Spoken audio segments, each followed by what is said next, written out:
Michael Jackson once woke up his assistant at 3 a.m. for an unusual shopping trip he didn't like. The assistant recalled, "He really had no conception of what time it was, so you could easily be getting calls like 2 o'clock in the morning." Michael Jackson has to be one of the most mysterious celebrities of the 21st century, with curiosity about his life still at its peak even 16 years after his passing.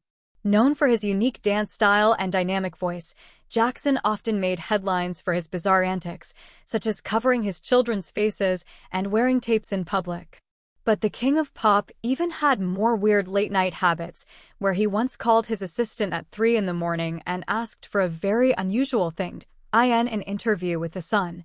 Jackson's former personal assistant Scott Schaefer shared some of his unusual habits. For context, Schaefer first met Jackson while working as a production assistant on the Black or White music video.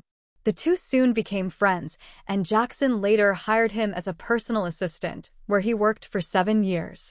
Recalling Jackson's unpredictable schedule, Schaefer said, "He really had no conception of what time it was, so you could easily be getting calls like 2 o'clock in the morning."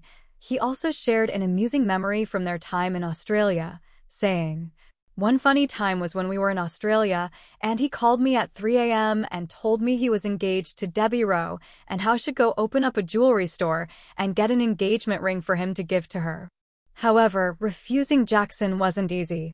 "He didn't like it when I said no. Telling him no was hard. He didn't like hearing no." Schaefer recalled a motto he and Jackson shared during their time working together, stating, "We had the saying between the two of us, we can do anything, and no one can tell us no." He also explained how dedicated he was to fulfilling Jackson's requests, saying, "Because he would set me these assignments, and I'd give 300% to get it done, so if I said no, it was a big deal." When Jackson asked him to buy an engagement ring for Rowe, Schaefer initially hesitated. "I told him I didn't know anything about jewelry, so one of his secretaries, who knew Debbie and would know better than I what kind of ring she would like, went the next day, and I went along with her." Schaefer eventually left his job around 1998, saying he had grown a little bored and was looking for a new challenge.